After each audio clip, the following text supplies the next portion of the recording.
Yeah, the alkene has 1 degree of unsaturation. It's showing the pi bond here. The product is 2 H's are added, it's now saturated. Yeah? When we hydrogenate it, reduced, we're adding H's. This reaction is used to convert natural oils and fats to saturated fats. Okay, hydrogenated. This reaction is exothermic, right? We're going from a pi bond to 2 sigma bonds. You can get your calculator out and do that. It should be exothermic. We need to talk about the idea of heats of hydrogenation. By the way, this up here just shows 3 different alkene hydrogenations, all going to the same product. You should make sure you see that. I asked this question on the other page, I just had 2. Here we have 3. Which one will be most exothermic? Well, they're all 3 going to the same spot. They're not drawing this as a reaction coordinate diagram with a transition state. They're just showing going from one energy level to another. But which one's going to be most exothermic? Well, obviously the first one here. Why is the first one though? Oh, it's the least stable. It contains the most energy. Least stable means it's the highest energy. I got lots of energy, I'm so unstable. Okay? You're all coming to the same spot. The heat that is released is called the heat of hydrogenation. And if you call it a H of H, it's usually listed as a positive number. If you call it a delta H, that's going to be a what? Negative. It's exothermic. Delta H is referring to the system. If you call it a H of H, it's going to be a positive number. And we can ask questions such as, which of these will have the highest H of H? Well, highest means the most energy. Which one will give off the most energy when hydrogenated? Which one? Second one comes higher energy. Why is it higher energy? They're both disubstituted alkenes. What argument can you make? One's cis and one's trans. Isn't cis going to be higher energy because these 2 groups were kind of like, I don't like you, electrons, I don't like electrons. Right? Now with alkanes, we rotated this. We call this maybe syn and anti. Can you rotate this molecule? No, these cannot rotate. These cannot interconvert by rotation. This is 2 different molecules. What's the relationship between these 2? Good friends? What is the relationship? They're stereoisomers. They have the same exact name. What is the name of the first compound? Julia? Name of the first compound.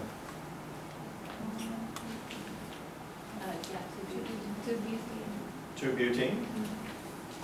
Is that fully complete name, or do we need something else to go with that? Because what's the name of this compound? It's also 2-butene. Is it the same compound? No. So we're going to have to clarify with a different name. How do we clarify? A stereochemical descriptor. Stereoisomers are only distinguished by stereochemical descriptors. Otherwise, they have the same name because they have the same connectivity. What descriptor you use for the first one? Trans. Trans 2-butene.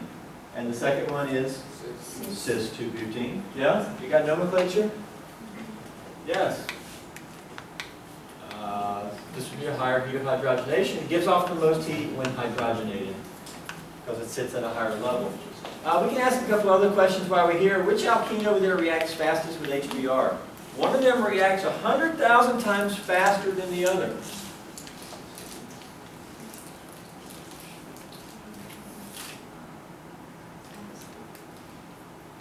What's the intermediate over there when it reacts with HBr? There's one intermediate in the reaction, in the hydrochromination reaction.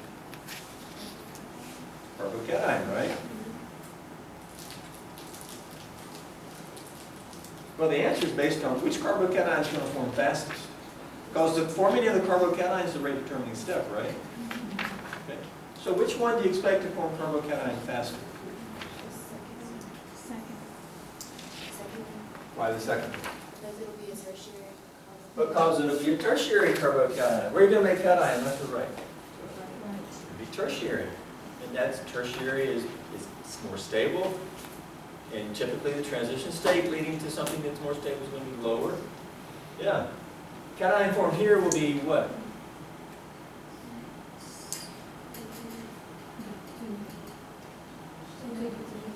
Secondary. Where are you going to form cation? Either side, it'll be the same cation. If you look at it, you can draw them both, it's the same thing. But it will be secondary.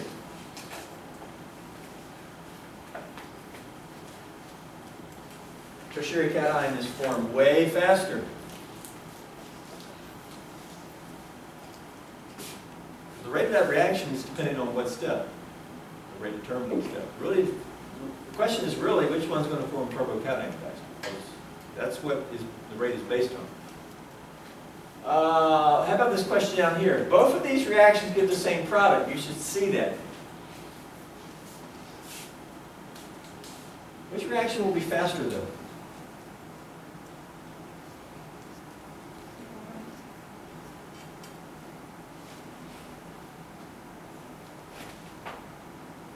Just the carbocation that's formed different?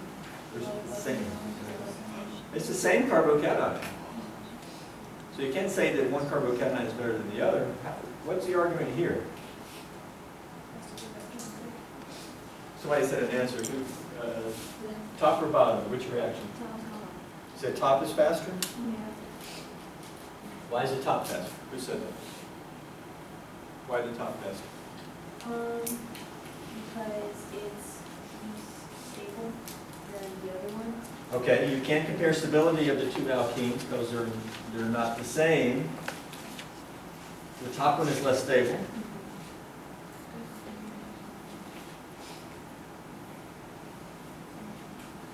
Why would that make it react faster?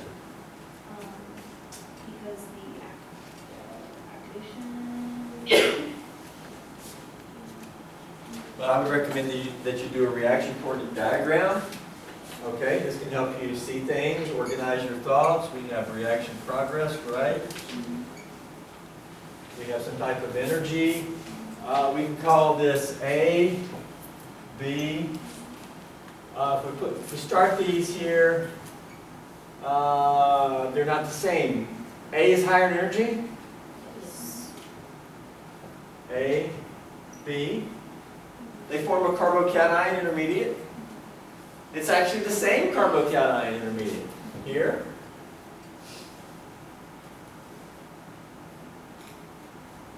Okay? There's your carbocation. And the rate of the reaction is based on this first step, right? This is the forming of your carbocation is a rate determining step in these reactions. When you make a carbocation. Addition of the nucleophile to the carbocation is a fast step. Here we go. Like this. See, at some point, A and B become the same thing. At some point, they sort of become the same thing in the transition state, and it's the same carbocation. Okay?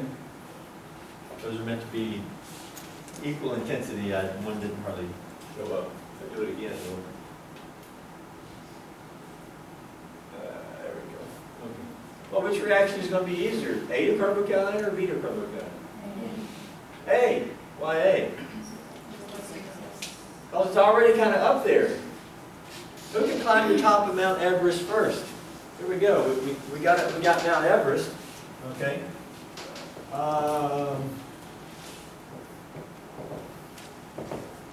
Who's going to get to the top first?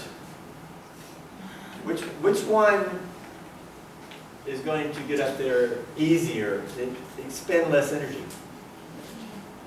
This one, because it's already at a certain point. This one's already higher. It's already closer to where it needs to go. It doesn't need as much energy. It's going to be easier to get there. Make sense? Graphing, finding the right argument, understanding reaction coordinate diagram. These are the details you need to understand. and just be able to answer questions like this. This is organic chemistry and reactions. Okay, heat of hydrogenation. There's a couple of miscellaneous here. Here's the synthesis of Propecia, a drug used to treat hair loss. Here's the synthesis of it, number of reactions. Perhaps some of them we'll see along the way. But right here, what are we doing when we went from 43 to 44? What type of transformation is being done or accomplished? Everybody see it? Right here, what are they doing? This has been reduced, hydrogenated. There's now a new H here and a new H here. They're doing it with hydrogen and platinum oxide. Now actually platinum oxide is first converted to platinum metal. Then it acts as a catalyst. Sometimes you can use metal salts. The precious metal catalyst, the pre-catalyst. 2 new H's here, right? Why did they only draw in the new H here? I mean, there's a new one there too. Why did they only draw it in there? Why did they just draw that new H in?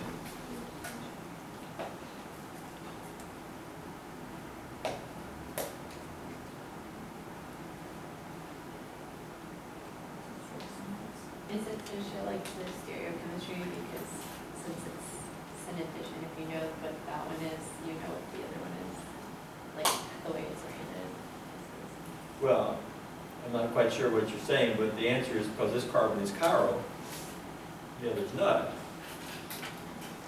The other one, it doesn't matter how it is. It's not chiral. No choice over there. Apparently they were able to only get this. You could do RS here, because the H is in the back and you can just do 1, 2, 3 with the other groups. There's enough stereochemistry here that you can determine RS. That's a chiral carbon. Now most reactions where we're going to say are be racemic, they're actually getting a precise outcome there is because there's other chiral carbons in the molecule, and that's sort of beyond what we can talk about. The opening point, though, is that's a chiral carbon. That's not. They're indicating some exact stereochemistry there because there's a choice there. Whenever you have a chiral carbon, you have a choice between 2 different configurations. We call it R and S. But a non-chiral carbon, you don't have choice. You can draw it however you want. As long as everything's connected, it's all good. That's a hydrogenation in a drug synthesis. Over here, this shows a number of hormones that come from cholesterol that your body makes. Female body makes some of these more than male body, vice versa. All these are made from cholesterol. People tell you you've got to watch out for cholesterol. Well, actually, you need cholesterol. Cholesterol is converted to lots of things in your body. Now, your body can make cholesterol, but you also get cholesterol from your diet. Okay? So you need to memorize all these hormones. Okay? We'll have a test on this tomorrow. All right? Good? What? What's funny? No, you do not have to know all these. You'll learn these in biochemistry or somewhere, or endocrinology. Okay. But look at the syntheses of these. Testosterone. What's happening when you go from testosterone to dihydrotestosterone, DHT? Well, dihydro means what? 2 H's? 2 H's have been added. Where? Right here. This alkene has been reduced. 2 H's have been added.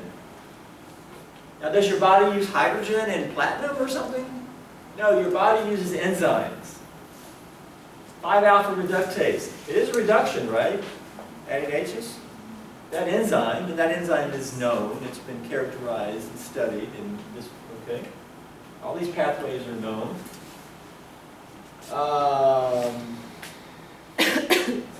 Now, the drug Propecia on the previous page, which treats hair loss, okay, actually inhibits this enzyme. Because DHT promotes hair loss, okay? If you got a lot of DHT, that leads to the hair follicle being degraded and hair loss. So how can we stop that? Well, stop forming DHT in your body. How can you stop this from being formed? Inhibit the enzyme. And drugs often inhibit enzymes. If you look at Propecia, it looks a lot like DHT, a lot like testosterone here. What happens is Propecia binds to the enzyme instead of these, and it sort of just gets in there and it competes with the enzyme and doesn't let the enzyme do its job with the other molecules. Okay? But in the end, this is an example of an alkene reduction. But this is a biochemical process, not a lab process in plants. Okay? Enzyme. But it's an application of seeing the transformation of this organic molecule being converted to this. That's a different molecule. It's got different activity. It's very similar. The two H's have been added, dihydro. Okay? This is dehydro. That sounds like H's have been removed. Yeah? Or maybe it's water. Sometimes hydro can also mean water. You gotta be careful there. It might have been water removed.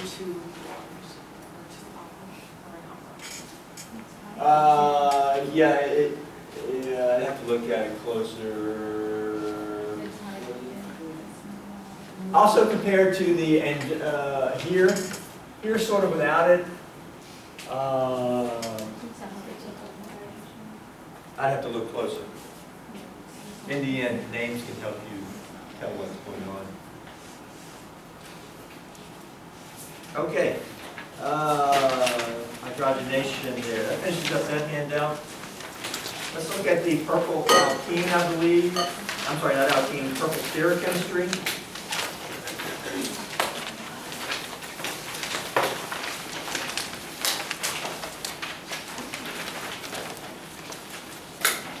Lab today and tomorrow, we're doing our first reaction, our first synthesis. We'll be brominating an alkene using Br2. We'll do the reaction, and then we will recrystallize. Okay? We'll have about 30 minutes near the end of lab to recrystallize. The past 2 days, you had 2-3 hours to recrystallize. 2 hours. Should not have taken that long. Once you get better, you will see that it should take about 30 minutes. All right? You need to keep practicing. We'll recrystallize a number of times, and each time you will get better and better. And yeah. Okay. Anybody got an answer up here yet? Which compound gives a alkyl product when reacted with HBr?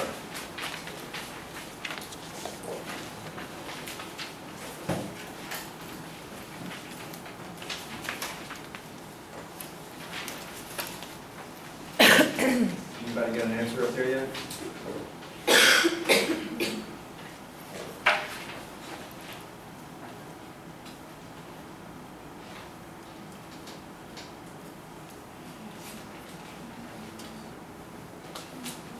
Anybody?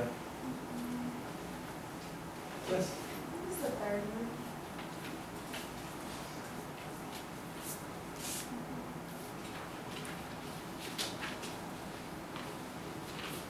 Anybody else? I said the third one. You say third one? Did you actually do it, or you just agreeing? Yeah? You see it's the third one? You confident? Yeah? You showed the product for all four, and then looked at them and said which one is power?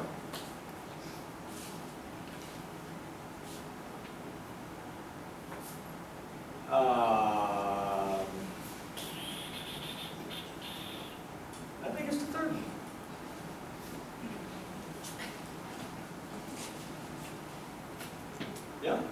Because the third one, the product's going to look like what?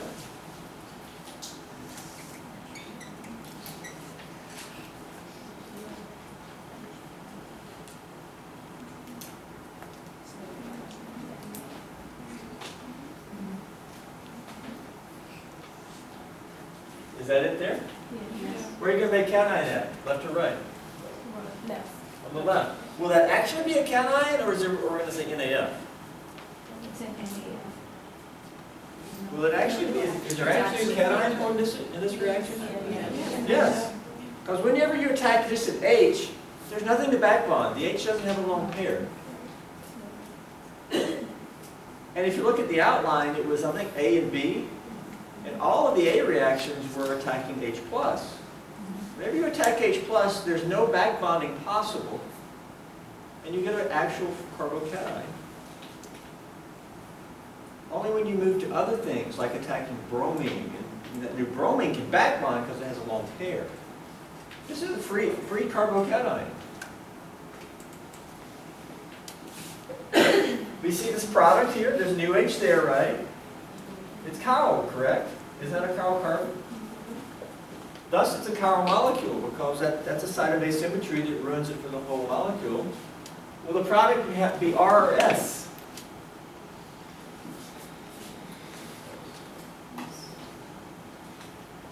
Will it be R or S?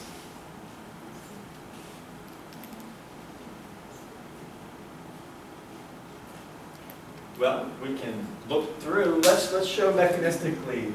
Doesn't this attack H+? And we sort of swing away from that carbon. This carbon, which carbon is making a bond to the H with my arrow here? The left or right? The right. My arrow is showing these electrons being pulled away from that carbon, and they're moving to make bond to H. This carbon is bonding to H. Okay? We show movement of electrons. A lot of you want to show this carbon going to the H. No, we show the electrons being pulled away from the other one and going to the H. Now, a lot of you also want to do something like this. Well, that's doubly bad because H+ has no electrons. We don't show movement of atoms. And every time you move an arrow, or draw an arrow, it helps if you say this, these electrons. Because if you did this and said these electrons, I don't know what electrons you're talking about. H+ has no electrons. Every time you move an arrow, say these electrons go here, these electrons, those electrons, okay? And what does that give? Boom, boom, boom, boom, boom, boom. Carbocation here, new H there, yeah? Okay, and then the bromine attacks here, new H there. How's it going to attack? Well, how do you attack the carbocation? I gave you a nice page and I told you it's very important. How do you attack carbocation? How do you attack the carbocation? Carbocations are sp2, trigonal planar. Either side. Okay? If you attack it from the front, bam, that new bond's going to be forward. Boom, boom, boom, boom, boom. We can draw the bromine forward. That'll push the methyl back. It'll push something back. We control the methyl back.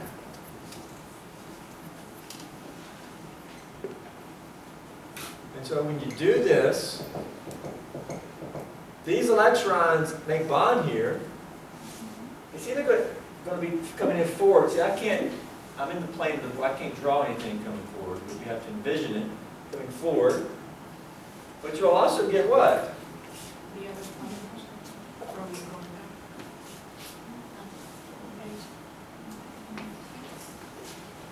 And we can draw that by doing this and say bromine back. Well, that'll push the methyl forward.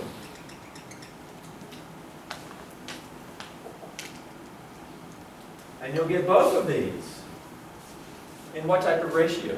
50-50. It'd actually be 50-50. What do we call a 50-50 ratio? Well, what's the relationship between these twos? Is enantiomers, correct? Yes, backbone's the same. Did you get it right? There's new H here. I just made that. See, there it's planar, but now it's tetrahedral. 50-50 mix of enantiomers, it's racemic.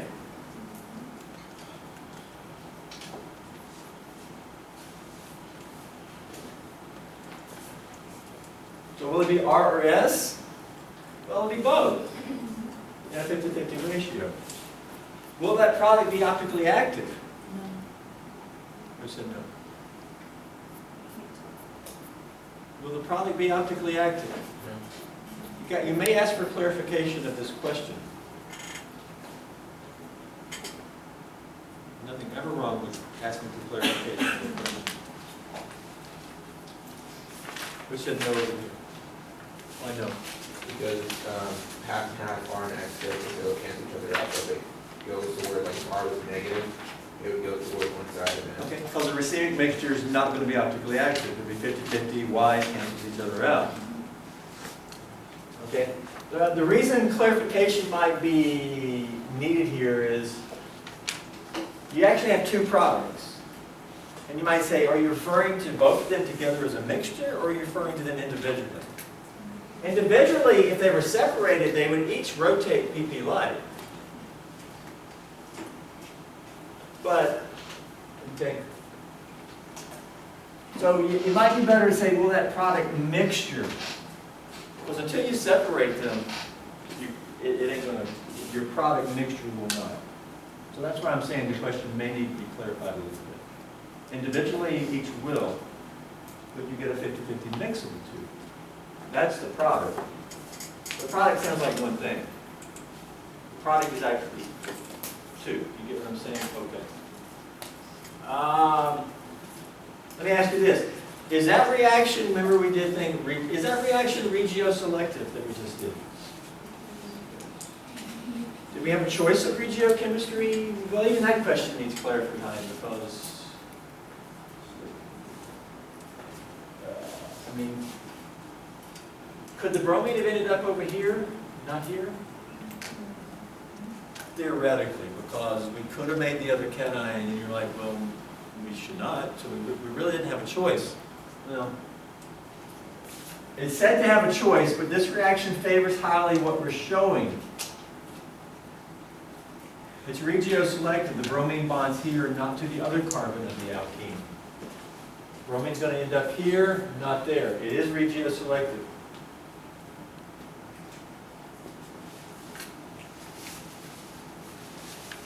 The other way to look at that is to look at a reaction that's not regioselective. For example, maybe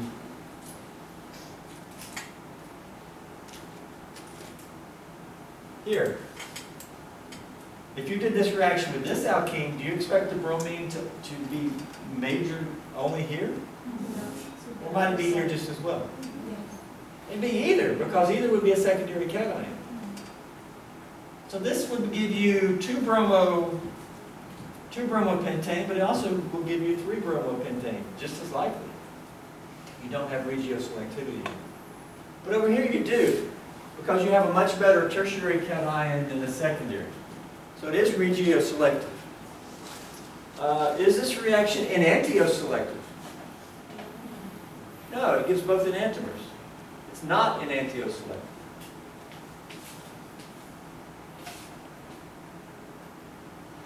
Here's a little tidbit for you. None of the reactions we've ever done or will ever do for test 2 will be enantioselective. You'll never just get one enantiomer. Because if it's a carbocation, you attack both ways. And that's going to give both enantiomers when enantiomers are formed. And the other reactions, when there's not a carbocation, you don't get it either because the original alkene has a face and it either attacks from the front, but it can also attack from the back. And that leads to both enantiomers in the 50-50 mix. None of the reactions we've done are enantioselective. Down the road we may do some. Test 3 or organic 2. But none for organic, for test 2 here will be enantioselective. You're always going to get a racemic mixture. If chiral. Now this gives a brominated product, but it doesn't give a racemic mixture. Because the product's not chiral.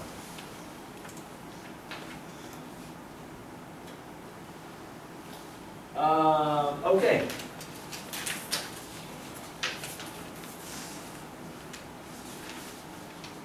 I think the last thing we can do here is one like this here. We will have some lecture this afternoon at 2:30 each day here. We're going to be doing that a good bit because of the condensed nature of summer. We need to make use of some extra time. 2:30 right here each day. How about here? You know, actually, we may need to kind of move ahead and give you another day to kind of look at this. Okay? It's right here, sort of this question here with the ICL, interhalogen, sort of pulls everything together. Regiochemistry, is the iodine going to be on the left or right carbon? Left. And then stereochemistry. The important thing here is in the product, you're going to have 2 chiral carbons. See, in this product, we only had 1 chiral carbon. This product will have 2. So that brings in even more stereochemistry to consider. And at this point, it's going to be best to draw this product in the Fisher view. First, we need to get it in a perspective. Then we need to take it to a Fisher. And from there, we can answer more of the questions. Okay? Please do look at that. I think we need to move ahead, though, and for new material and look at the Alkyne handout.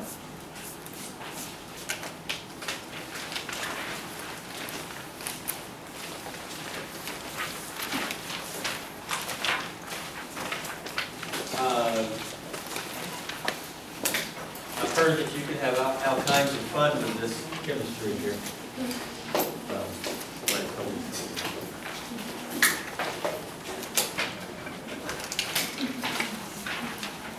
Alkyne. Well, an alkyne has a carbon-carbon triple bond.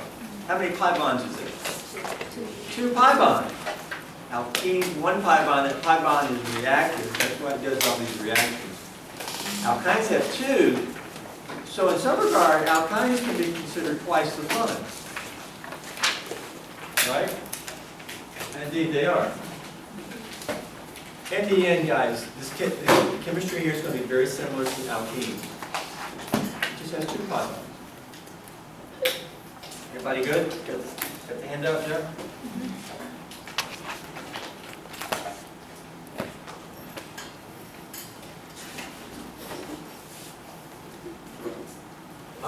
Some of the same types of reactions, including reaction with HX. To react with HX, we can add HX to the alkyne. There's a new H on the end here. Addition of HX. Is the halide at the right position? Gotta be careful. That's a carbon. That's 1 H. See, that carbon only has 1 hydrogen, not 2. If this reacts with an H plus, that's what we got, right? H plus X minus. Where are you going to leave cation, right or left? You're going to leave cation on the left because it'll have a carbon substituent. It'll be a secondary carbon cation. So we react like this, and that gives boom, boom, boom. We've got to be careful here. Right now this is all linear because these are sp carbons linear. It's going to become trigonal planar, trigonal. But let's get there. Carbons. You also gotta, sometimes you guys can lose track of carbons. 1, 2, 3, 4, 5. Because it's all linear through there, you sometimes can miss carbons. 1, 2, 3, 4, 5. I'm actually going to draw it bent here, but let's just ask. What did we just do here? A new H is added to which carbon? 1 on the end. The pi bond is being swung out. Okay? There's a new H on the end. Now there's two. Let me draw both of them in. What's remaining here? There's still alkene. One pi bond reacted. What should be here on this carbon? Carbocation. It's the same thing, except we just started with 2 pi bonds instead of 1.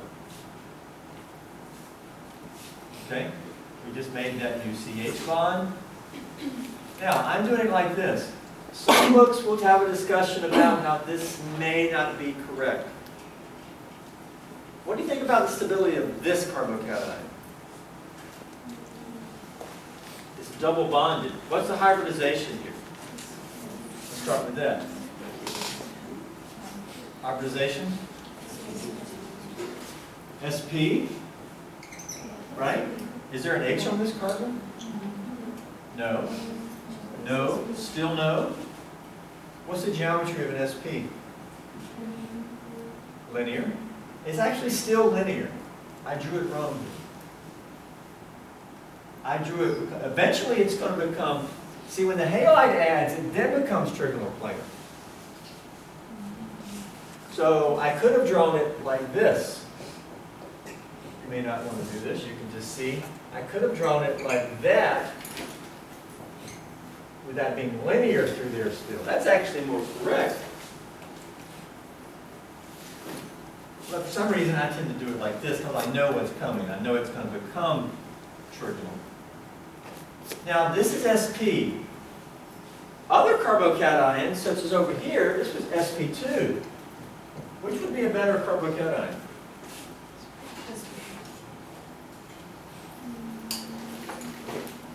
It's the opposite of anion. Which would be a better anion, SP or SP2? This would be a better anion. No, I'm sorry. This would be a better anion because it's more S character. And the electrons of an anion would be closer to the nucleus. So it's just the opposite for a cation. For a cation, SP2 is best.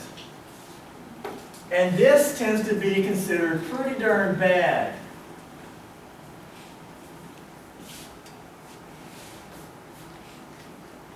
Relative. And that's why some books will sort of say how it's not great and give you maybe an alternative mechanism. I'm not going to do that. I'm going to do it just like we do with alkenes. But understand that over there, tertiary is better than secondary is better than primary, etc. Well, this is actually like worse than a primary regular carbocation. All right? It's kind of bad. I'm going to do this anyway. You can look at your book. They sort of vary in how they discuss these. But if we do it this way, what's next to get the product B? To get that. Then you got your halide. We'll call it X. Halide, right? Typically, these electrons add here, and you get that product there, right? And it's not stereogenic, so we don't have to worry about any alkene stereochemistry. There we go. But guess what? That's an alkene. It can react again with HX. Don't alkenes react with HX? Well, how would it react? Where would you leave cation at, left or right? On the left. And so this would react again like this. And this gives boom, boom, boom, boom. X here, plus here, UH here, right?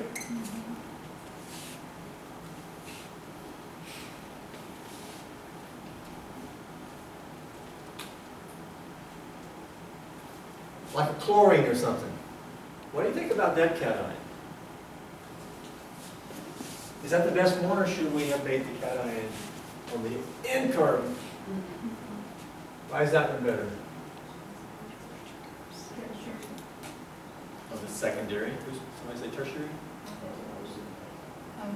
X is not a carbon. This carbon is bonded to two others. It's secondary. Okay. Yeah, that sort of gives you the answer. That's where we're going to make cation. But there's another more important reason of why cation there is best. And it's because of the R word, which we haven't mentioned in a little bit. Resonance. We can draw a resonance structure here. And this is our resonance arrow, which indicates we're doing resonance on the board. If we were drawing a structure of this on day one, we would say this carbon needs a bond, right? Are there electrons that can share and give it a bond? Yeah, right here. What if these electrons move down here? What does that give? Now, that's not the electron pair moving to another location. It's the electron pair moving in to make a bond. And what does that give? Well, it's not an alkene. It's a double bond to a halogen. One lone pair left. What's the charge of a halogen? It looks like a chlorine. If it's a chlorine, what would be the charge? Positive.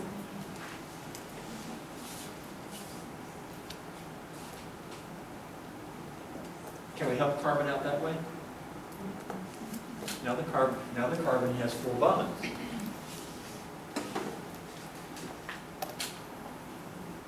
Is this a reasonable structure? This is resonance. We'll talk more about it as we go along. One thing resonance does, it delocalizes the charge. The charge here is not really on carbon. Some of the charge is on the halogen. And whenever you do resonance, it becomes a blend.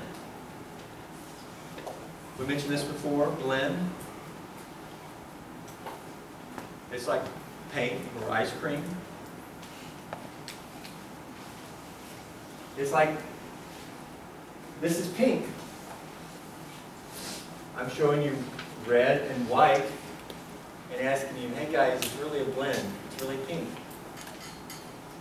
But it's hard to show pink. We'll talk more about it. Okay?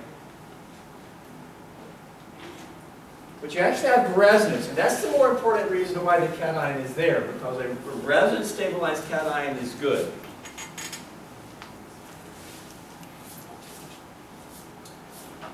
You've got to be reading about resonance. We'll eventually cover resonance during test 3, which, by the way, will be Friday. We'll begin new material on Friday. Because test 2, test 3 are on Monday. We'll begin test 3 material on Friday, and we'll begin with resonance. We're doing it here, okay? But what's next? Next is the other halide.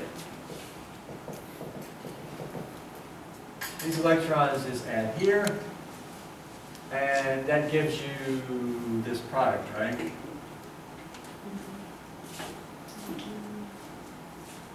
Questions about that? I can think of 10 questions that can easily be asked here. Anybody have a question here? Why is it called a geminal dihalide? Go ahead. Why is it called a geminal dihalide? Because geminal means twins, and the halides are on the same carbon, like twins. If they were next door to each other, that would be a vicinal dihalide. They're in the same vicinity. Yes. Geminal means twins. Good. Any other questions here? Are we required to show the resonance structure when we actually do that? Not, for me, not unless it asks you to. Certainly have to know it to ask and know it's there, and it guides your thinking. Any question? We're showing resonance for the electrons on the X. Does that go to the carbocation or does it go to the bond? These electrons move in to make another bond. It's going to be a pi bond. Is it pointing to the carbocation? The tip of the arrow? Yeah. Okay. These electrons are moving in to make a bond to the carbocation. To make a bond, with another bond between X and carbon. Single bond, double bond. Other questions?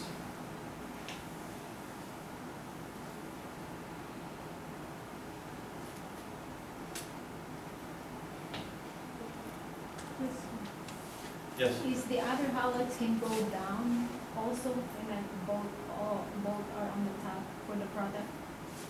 You can go one halides up. Oh, stereochemistry of product? Right. Is this carbon chiral? X is the same thing here. I mean, we need to. If X was different, it would be chiral. But if X is the same thing, it's not chiral. And if it's not chiral, as long as you have the 4 things attached to that carbon, it doesn't matter how you show it. Because there's no choice. Typically, now you can do this one step at a time. I could react with HBr, and then I could come back with HCl, and the halogens would be different. But very often you just do this with 2 equivalents. Okay? One equivalent here, one equivalent here. But if you just took this and reacted with, I thought it was maybe shown here, HX, 2 equivalents, then everything's going to happen in the same flask, and then X will be the same at the end. You just do it twice. All right? Now you can do this one step at a time. If you use 1 molar equivalent,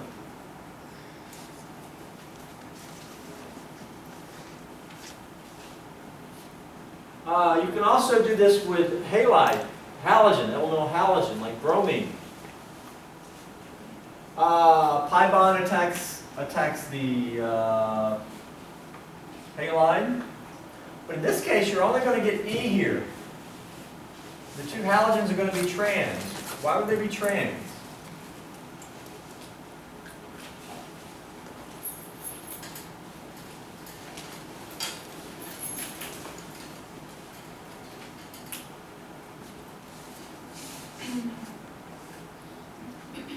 Why are they going to be trans then? Yeah? There's no intermediate, a carbon cation. There's no carbocation down here. Down here we are attacking. Let me use like Br2 instead of just X. This attacks here. Kicks off. Where we're going to make cation in. Do bromine, cation here, right? Pi bond remaining. Is this going to be an actual carbocation? No, this is NAF. This is going to back bond.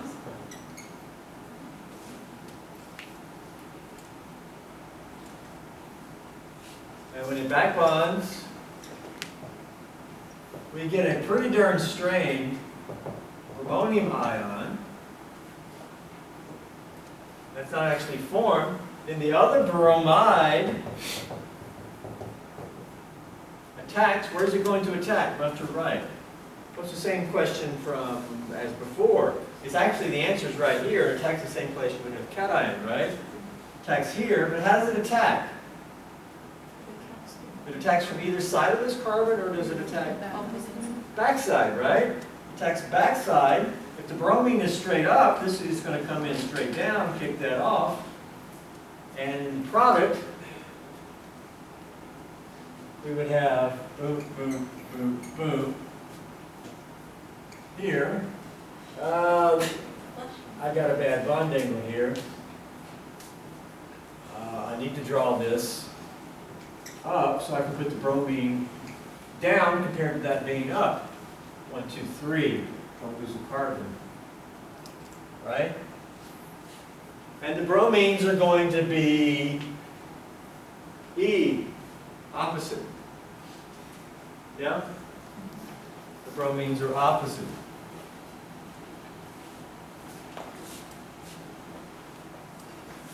Right?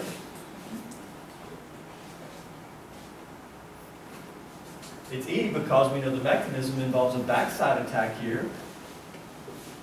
Because it's not a free cation. We have back bonding, and this had to be a backside attack, opposite attack. So this is an anti-addition of halogen, just like we do an anti-addition of halogen to an alkene, just like you'll do an anti-addition of bromine to the alkene in lab this week. But guess what? Twice the fun. Alkenes react with halogen. What's going to happen here? It's the same reaction. Alkene, halogen to each carbon. There's no regiochemistry to consider. It's identical halogens. And this would be a tetrahalide, 4 halogens. Any stereochemistry here? No, there's no stereochemistry there. There's nothing to show or consider. There's no chiral carbon, there's no stereogenic alkene. As long as you have everything connected to the right carbons, you're good.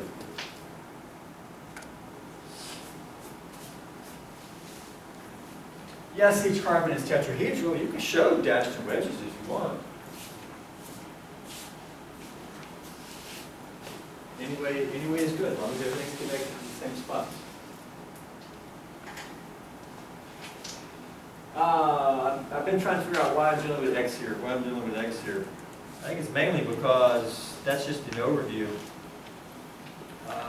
We could have moved over here. Over here, it shows it with halogens. And with HCl, you can do one, you can do again, get a general halide, we talked about that. Instability of vinyl cation, we talked about that. This one dihalide not formed, we get a general dihalide. Resonance stabilization is best. Reaction with halogen, we just did this. It's going to be anti-E, not Z, tetrahalide after it adds again to the alkene.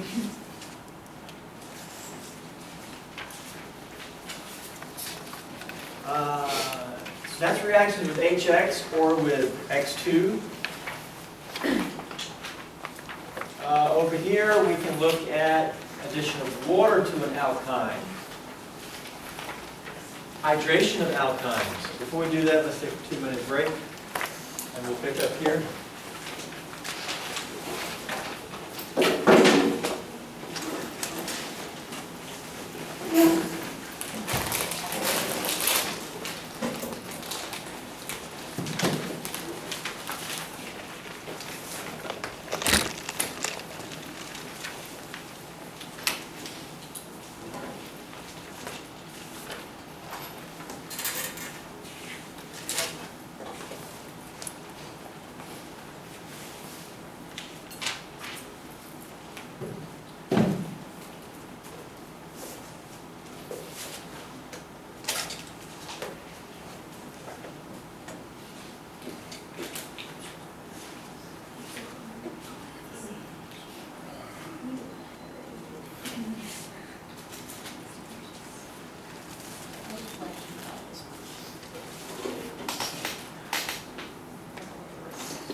We didn't do that reaction.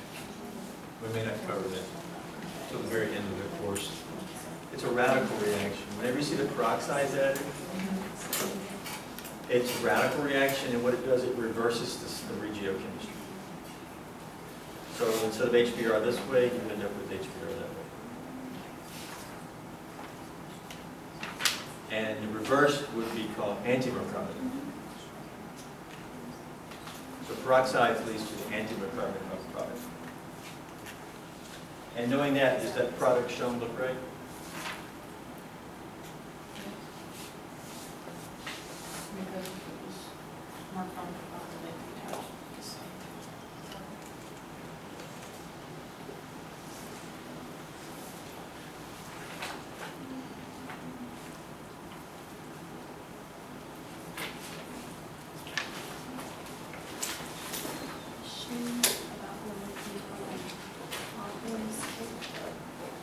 What? Yes. And I had drawn.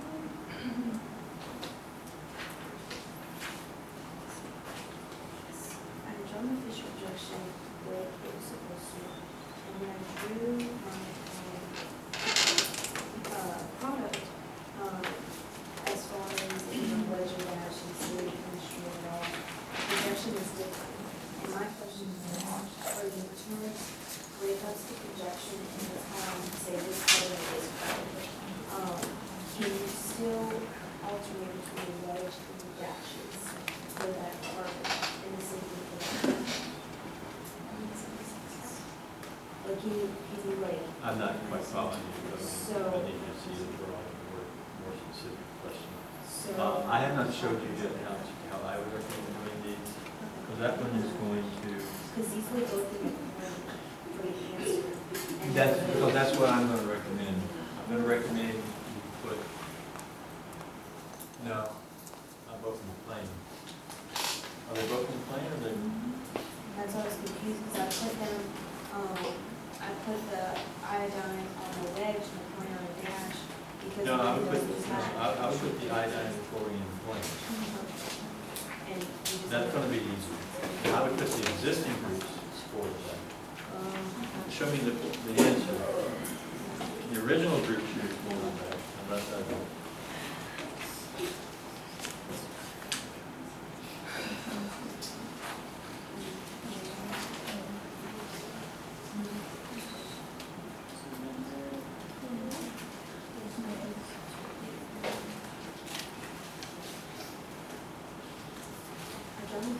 See, the new things are in the plane. Okay, The existing groups, like the isopropyl or the alkyne, yeah, they're for it. because when you react this hetero, chromatin, with it, I understand you put the iodine, there, and then if we're going to do this Yeah. tertiary. So Mhm. then, when it does that though, it forms the carbons, the iodine's electrons, therefore this carbon, as well as the intermediate. that Back form- bonding. Yes, the back bonding. And that leads to, The chlorine attacking right here, but it leads to what type of attack? backside. Backside. Ultimately, the iodine and chlorine are added in the anti-addition. Anti-addition, okay. Right, that's important to know. Okay.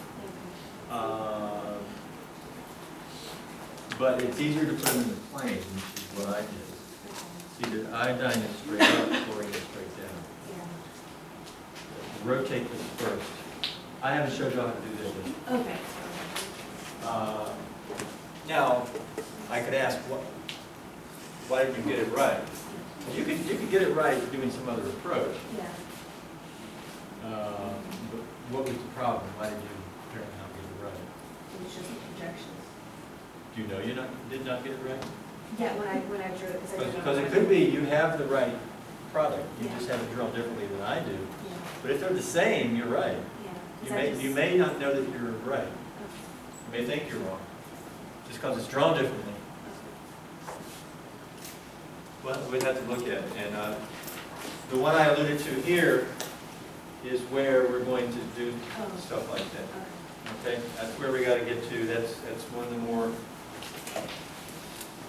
advanced questions, pulling everything together there. Okay, guys, so let's look at addition of water to an alkyne. We can hydrate alkynes, just like you can hydrate alkenes. Now with halogen, we did sort of twice the fun. We added HBr once, and then we turned around and did it again. We can add bromine once, or chlorine once, you can turn around and add chlorine again. All right, sort of twice the fun. With hydration, you only add water once. And if you hydrate an alkyne, you're just going to get, well, let's not worry about mercury yet. What will it look like? First off, where would you make cation at if we did cation chemistry? Right or left? Left. And then what attacks cation when you're dealing with hydration and aqueous acid? Water. So water's going to add here, and you're going to have oxygen added to the second carbon. It's going to lose an H, and this is hydration. Because this has a formula here, H2O has been added. There's a new H here, and there's a new H there.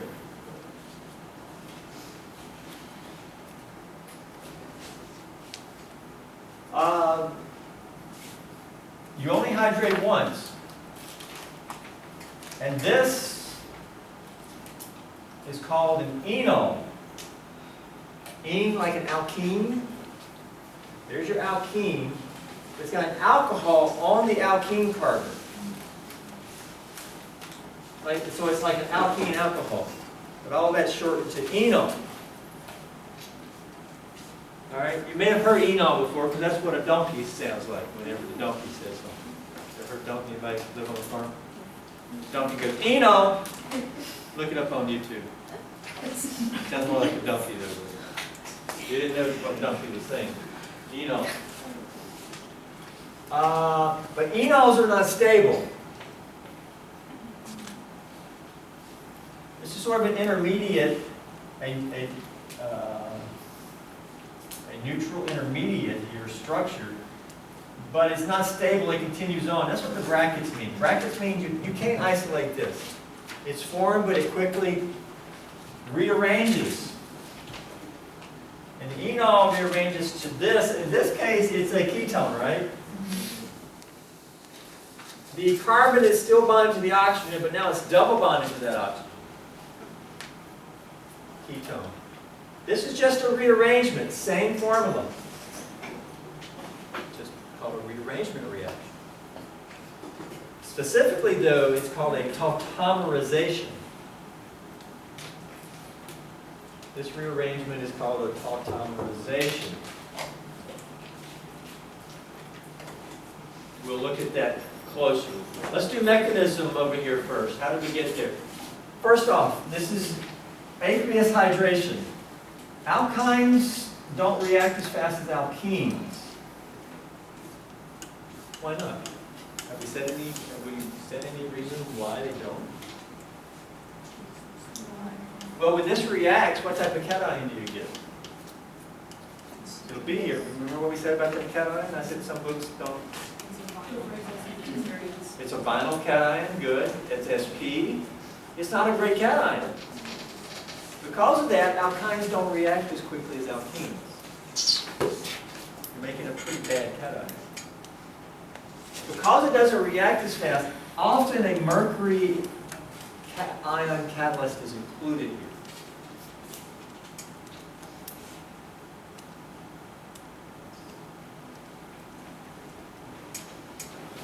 Now this is H plus, right? H plus in water. We'll talk about that. This attacks, yeah? We get the same cation we formed on the previous page, right? I'm going to draw it like this. New H there, same H here, yeah? Cation here.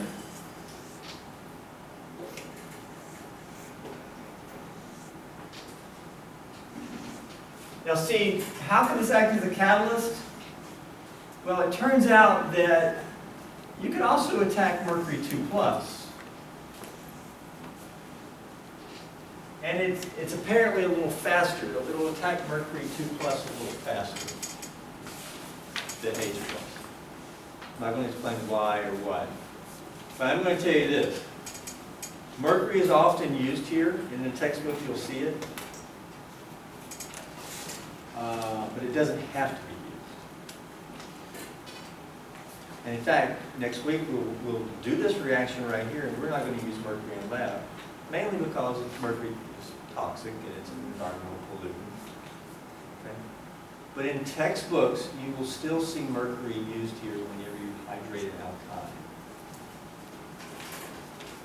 And guess what? You can just ignore it, because you're also going to see aqueous acid. Okay? It's okay to just ignore this. But you do have to know that you can ignore it, because I don't want you looking at it and be like, what is that? When you see it, just ignore it. And I'm going to ignore it in my mechanism. Here we go. What attacks cation? Water. We have aqueous acid. We have water. This adds. What does this get? Boom, boom, boom. 2 H's on the end. Water is now added, right? One lone pair. That's a positive charge. And you see how we're getting towards enol? What do we need to do? What can take the H? It could be, you could use water to take it and reform that. There's got to be a minus here. What acid did we use here, maybe? What's a common acid to use here? It's got to be an actual acid. You wouldn't want to use HCl because Cl is a good nucleophile it'll add here. What's an acid where the anion will not do anything? Sulfuric, phosphoric, HF. I gave you a list of those. One thing you guys have to recognize, at least with me, and chemistry is, when you see something, it's not just right there and you just learn it there. It's a broader principle. The broader stuff can be used here, here, and here. And we're always, remember we said that? I sense that you guys think that we talked about this here and it only applies to that. But that concept we're going to apply to everything. It's a general concept. Many of these things are general. If you learn like that, then you just start applying your knowledge everywhere and you can do anything. Okay? Could be a halide here if we read, since, well, not halide, alkyne sulfate or something. I'll use water to pick it up. We can acid-base reaction, those electrons take the H, these electrons stay behind, and what do you get? You get the enol, and we reform H3O+.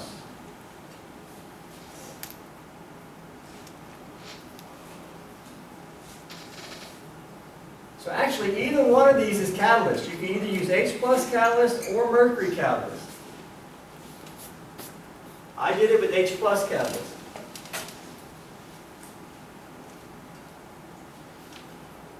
Ultimately, water added, but this won't react with pure water. You've got to have H+ there as well. Then we just reformed H+. It's just sitting with the water again. There's your enol. Does that mechanism look pretty straightforward to get to the enol? Okay, enol, right?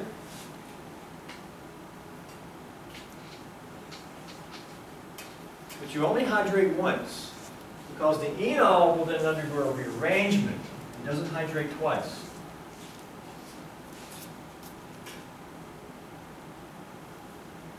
Let's look at the mechanism for the next step.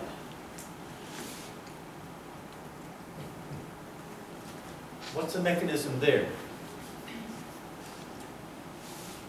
And by the way, polymerization is not the mechanism. I've had a couple of students along the way who, when asked to give a mechanism for that, they will say polymerization.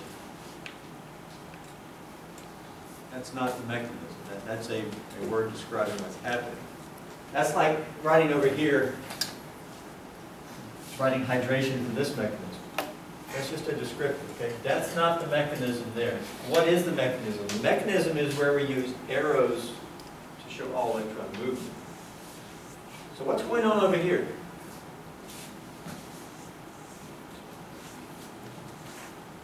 Well, what's the reagents over here? Same stuff, because all this is in the same flask. As soon as this forms, it keeps reacting. You still have H+ over here. And indeed, there. Now you should be able to do this on your own already. Let's see what's going on here. It's just a rearrangement. That means atoms are moving. Well, everybody agree that this H has left the oxygen? It's still here. Still H10. Where's the H at now, though? It's now here. Because there's two H's there, but there's three there.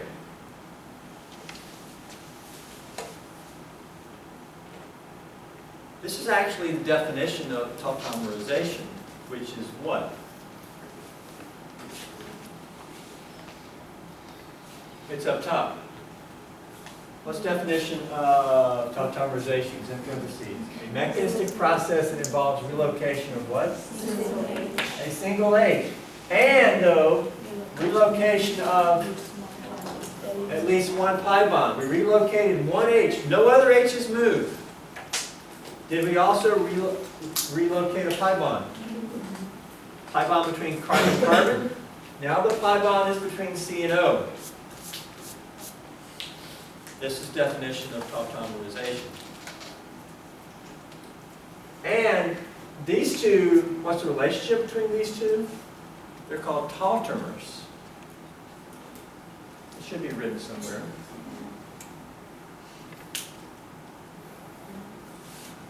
Tautomers. The process of converting between them is called tautomerization.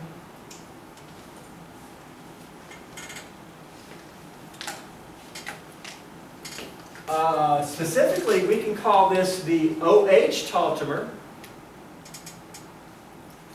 And this one might be called what? The CH tautomer. CH. Make sense, yeah? So now we can know which one we're talking about. How do we go from the OH tautomer to the CH tautomer? What is the mechanism? Reacts with H plus. What type of reactivity? Have you ever, we have an alkene here. Have you ever seen an alkene react with H plus? Plenty, right? Yes. Where are you going to make cation, left or right? Left. So let's attack the H plus. Boom, boom, boom.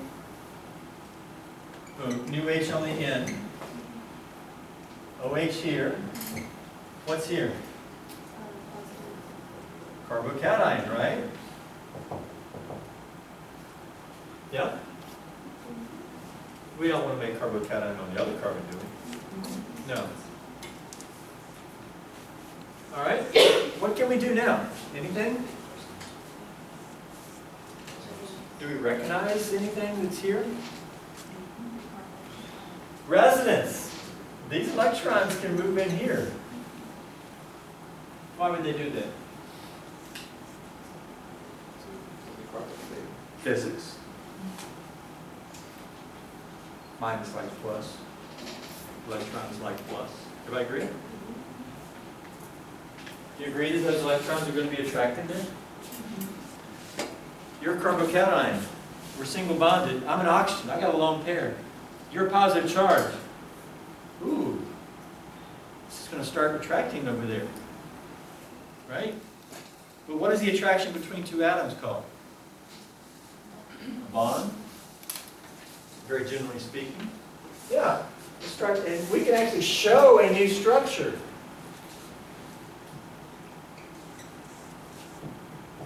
Let's just show it double bonded to that oxygen.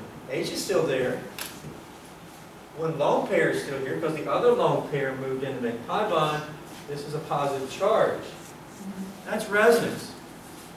Resonance is just where you're able to show a different Lewis structure for the same compound.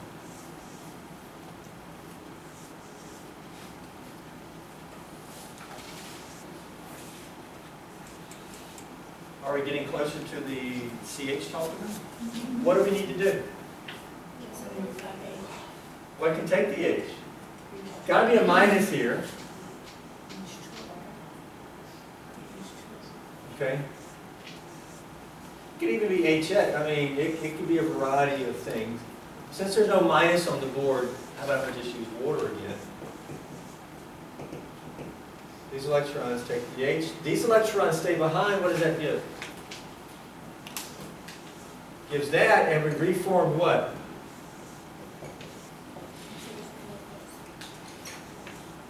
Acid reform. You know that's always with water, right? H plus can't exist by itself. We show it sometimes, but it's always with water. This is H plus in water, that's H plus in water. H plus was reformed. So we went from neutral water, it's now H plus, which is acid. From water to acid. There we go. Does that mechanism seem reasonable? This mechanism is easily remembered by the mnemonic Oreo. Like the cookie. Oreo cookies.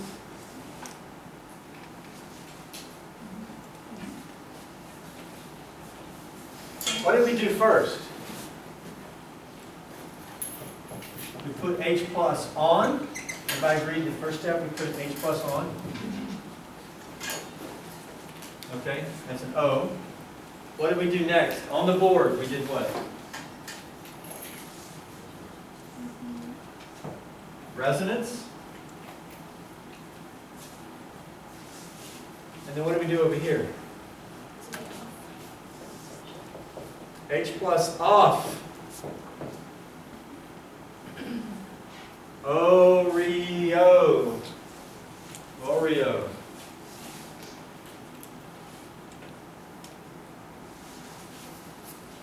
Anytime you ever do a tautomerization mechanism, it's always Oreo. Now Oreo can differ. If you're under acidic conditions, the first O is on. Then off. If you're under basic conditions, Oreo still works, but there the first O is off. Because basics take H's off.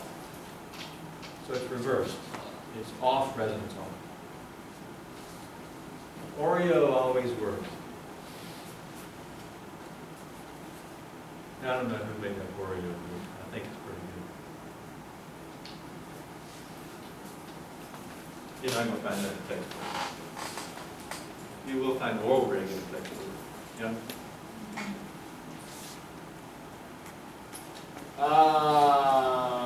There you go. Automerization. This is an equilibrium. This can go back and forth because if you had this, you could go Oreo this way. You could put, coming this way, you could put proton on the oxygen. You could do resonance this way and then you could take it off. That's an equilibrium. But generally the carbonyl form is favored because the acetyl bond O is a stronger bonding than acetyl bond C. So with tautomers, typically the carbonyl form is favored.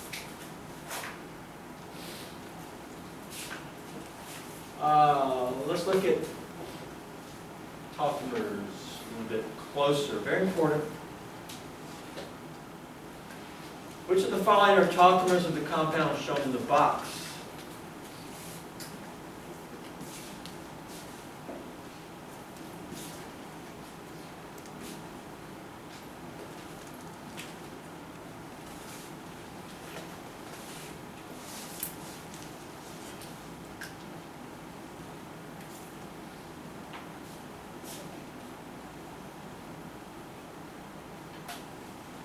Is the first one a tautomer of the compound in the box?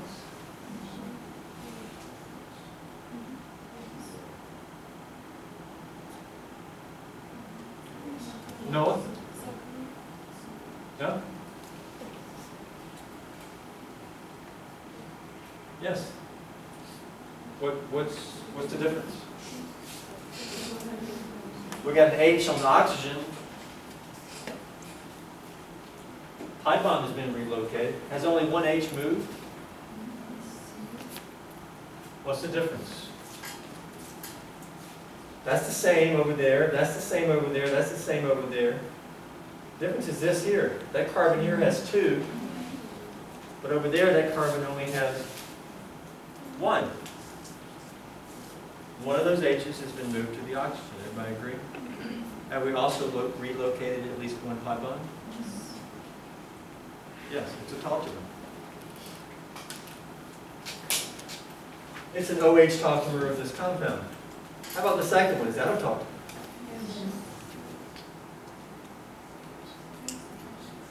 It also is. The only difference is out here, two H's, there's three H's here. One of these has been moved to there, and the pi bond's relocated. Yes, second one's a tautomer. How about the third one?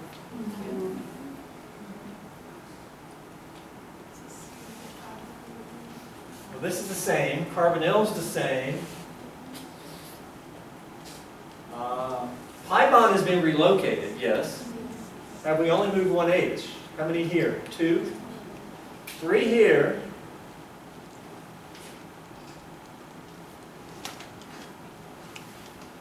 How many here? 1.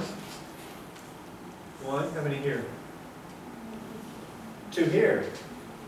Yes, looks like one of these H's has been moved here. Pi bond's been relocated. Tautomer. How about the fourth one? No.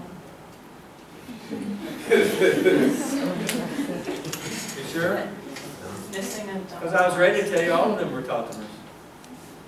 Why not this one? It doesn't have another double bond, it's missing.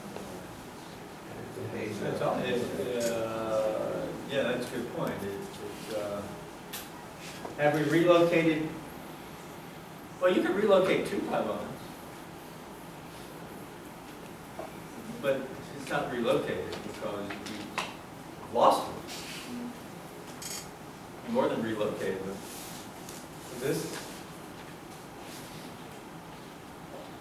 What's other differences in these two?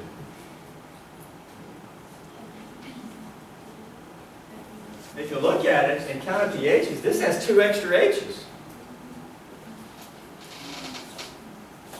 Do tautomers have different number of H's? No, you just relocate one, move one. Those have different number of H's. See, tautomers have the same formula. Tautomers are actually, what type, they're isomers, same formula. What type of isomers? Yeah, they're constitutional isomers. Right? Same formula, different connectivity? These are certainly not stereoisomers, are they? No, these have different names. These have different connectivity. These are called constitutional isomers. They do have the same formula. But, so, these do not have the same formula. What's a quick way to tell that?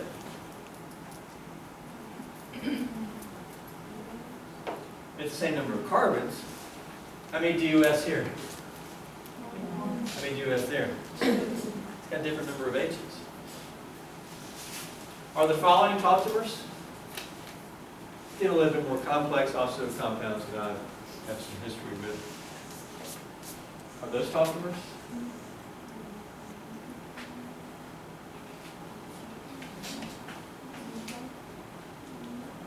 Tautomers?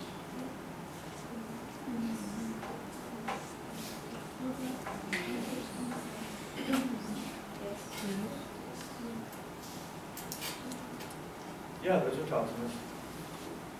Because if you look at it, that H right there has been relocated to become this second one on nitrogen. Nothing else has moved. Everybody, you do recognize there's an H on this carbon over here, right? Nothing else has moved. You can look at it.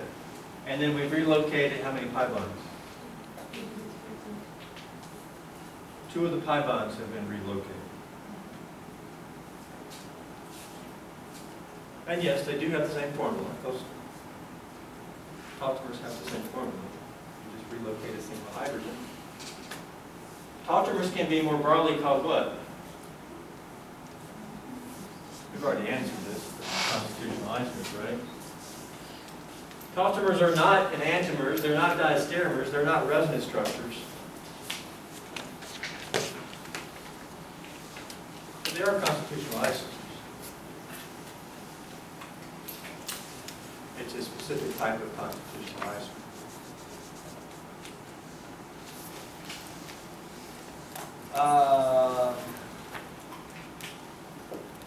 So here in organic 1, this is where we see tautomers.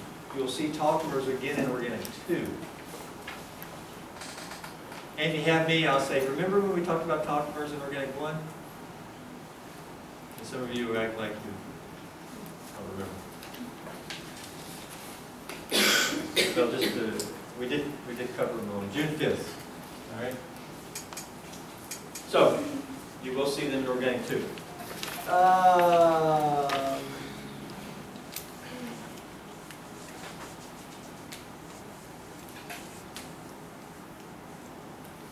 Okay.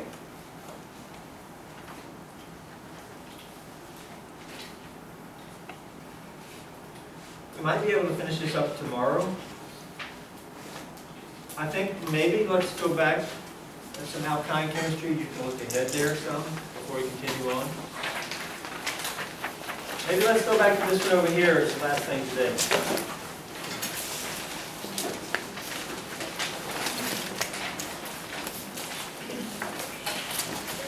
And the alkyne, this is our last handout before the test on Monday.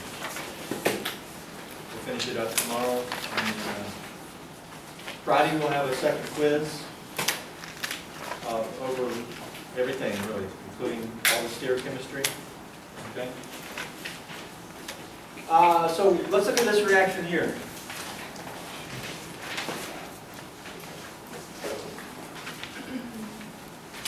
Ultimately, this here becomes a touch more difficult.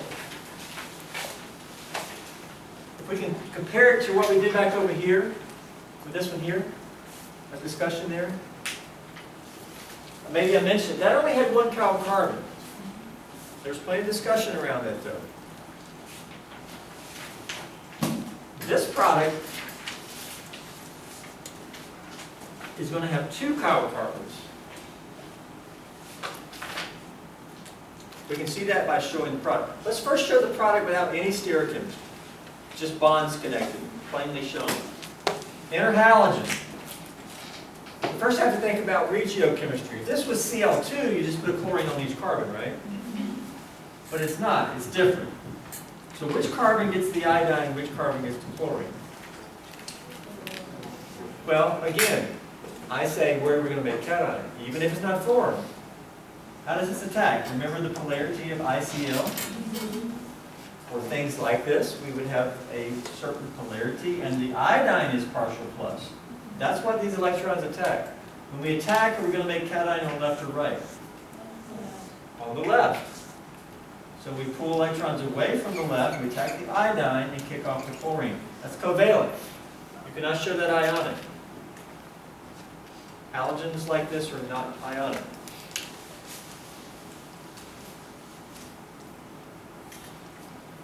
What is this going to give? Boom. Isopropyl group there, yeah. Boom, boom, boom, boom. So iodine is here, yeah. Cation here. Is this our thinking now? To help guide us along this mechanistic pathway? Is this really a cation or something? It's going to back bond, right? It's actually concerted. And when that back bonds,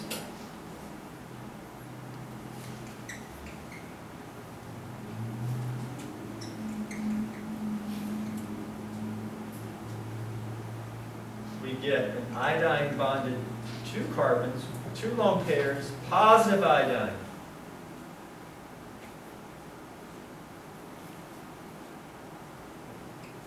And we're going to say that this is NAF, correct? Both of those steps happen at the same exact time. It's called concerted. Now, the chloride which was formed over here, right there we formed it. Cl minus. What happens now? It attacks. Which carbon is it going to attack? Well, the answer is over here. It's the same carbon. It's this one. It's the more substituted one. But it attacks a back-bonded thing. So how's it attack? Backside. We'll look at this again. Ultimately, though, original question, which carbon is the iodine going to end up on? Left or right? The right. Chlorine bonded here. This gets ticked off, but it's still bonded over there. If we show the product with no stereochemistry,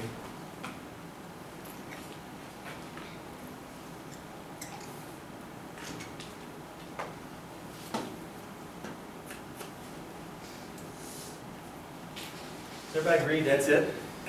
With no stereochemistry? That's where things are going to be connected. Yep. Yep. You see that from the mechanism. So what's stereo? That's it. There's your connectivity. That's your regiochemistry. Well, what stereochemistry do we have? But look at it. We have 2 chiral carbons. That's chiral and that's chiral. Now we can ask questions now. How many possible stereoisomers for this compound? 2 stereogenic sites. 4. Could you show all 4? I think you could. We've done a little bit of that. Are all 4 going to be formed here? Which ones will be formed? That's what some of the questions are asking. Also, once we identify precise stereochemistry, can you draw this in a Fisher projection? Well, we need precise stereochemistry first. Let's see if we can get to precise stereochemistry. Okay. This is how I would do it. And there's things I want to say to lead us into what I'm going to show you. I'm just going to show you and then we can talk about it. All right? This is what I would do here. This requires us to do it a certain way. The way that I'm recommending is turn this first. We need projections here. We need bolds and dashes. How do we get to that? Turn this first. This alkene is like this on the board, flat. Look at my thumb. If I turn my hand like this, the thumb is now doing what? Coming towards you. I'm just going to turn this alkene. The two isopropyl groups are trans. I'm going to turn it. See, they're trans. Here we go. The thumb is one, the pen is another. See how they're opposite? Thumb is down, this is up. If I turn it like this, now what? The thumb is forward, and the other group is back. Thumb forward, back. That's all I'm going to do. I'm going to sort of have the alkene, but it's like it's been turned. That isopropyl group is up, but now it's going to be back, because I'm going to turn it that way. And back is going to look like this. This methyl is also going to go back, because the two things that were up, when I turn it flat, they go back.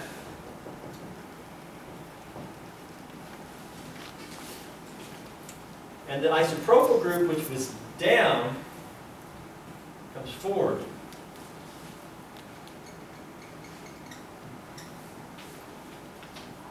And that's the same, that's just the compound turn. I've not done any chemistry. But the power of this is now I have projections that I can work with and keep. Now, at this point, you kind of have to rely on your thinking and sort of, how does this reaction happen?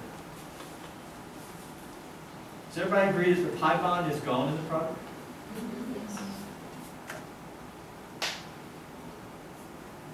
Does everybody agree that the chlorine needs to be attached here?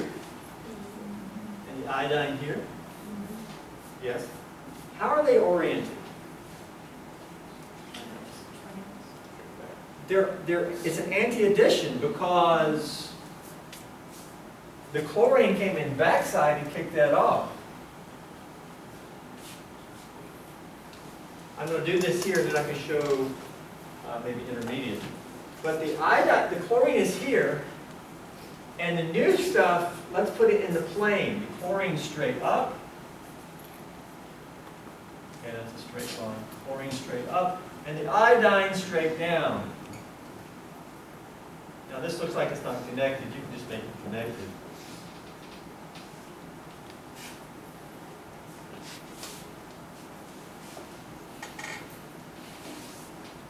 We just did an anti-addition of ICL in a regio-selective or specific manner.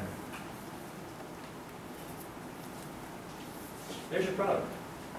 Now we have stereochemistry.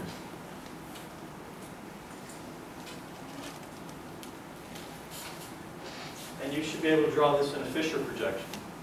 How did we get to this? Well, let me show you the intermediate. If we start with the original, which had isopropyl like this, methyl like this, and isopropyl forward, is that right? Pi bond. Consider the ICL up. Doesn't this attack iodine? Again, this is flat now like this. Iodine up here, ICL. This comes up and makes bonds straight up. Bond straight up, kicks that off. Instead of showing the NAF, kind of just do the second step right here. But at the same time, doesn't this come down?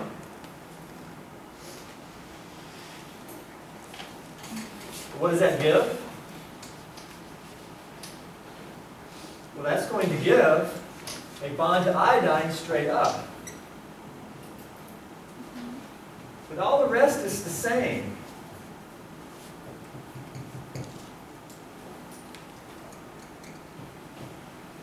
And there's your iodonium intermediate. But then how does the chlorine attack? First off, which chloride, which side does it attack? Over here, right? Correct? Cl minus. It attacks here. How does it attack? The iodine is straight up. So how does the chlorine come in? It comes in straight down. And I ended up reversing it.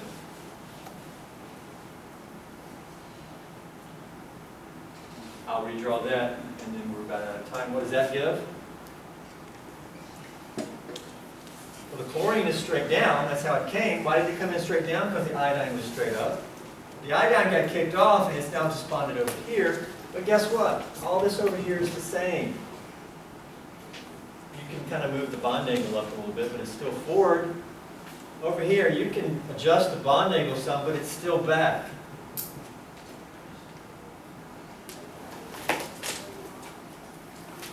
And this is here.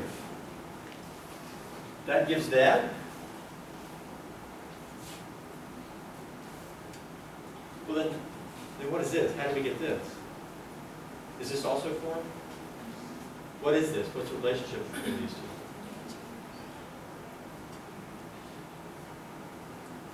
These are actually enantiomers. So a lot of times you may say this plus enantiomer. Well, that's the enantiomer. Turns out I kind of switched enantiomers. How do you get the enantiomer? Well, it comes from over here. Instead of the reagent being on top, if it's on the bottom, the iodine will be straight down. This will be just reversed, plus enantiomer. And if the iodine is straight down, how does the chlorine come in? Straight up. See, this is where the iodine was back bonded straight down. The chlorine came in from the top. You get both. By the way, remember, I told you we would never do any enantioselective reactions. You're never going to get just one enantiomer. You get both. But now can you draw these in Fisher projections and answer? By the way, we said 4 total stereoisomers possible. You only get 2. These are the 2. But what 2 are those? Can we name them? Remember erythro and threo? That's how we can identify these. Are these erythro or threo? Fisher projection, you only get these 2. Because to get the other 2, you'd have to have the iodine and Cl both up here. We know mechanistically you don't get that because it's a backside attack. It's an anti-addition. Okay, we're out of time. If you got those 2 over there, draw Fisher projections and work on that. We'll pick up on that tomorrow morning. I'm going to have to redraw those 2 in the morning. Someone can help me.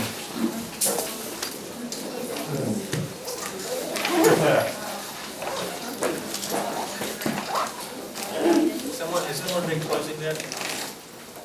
Someone has.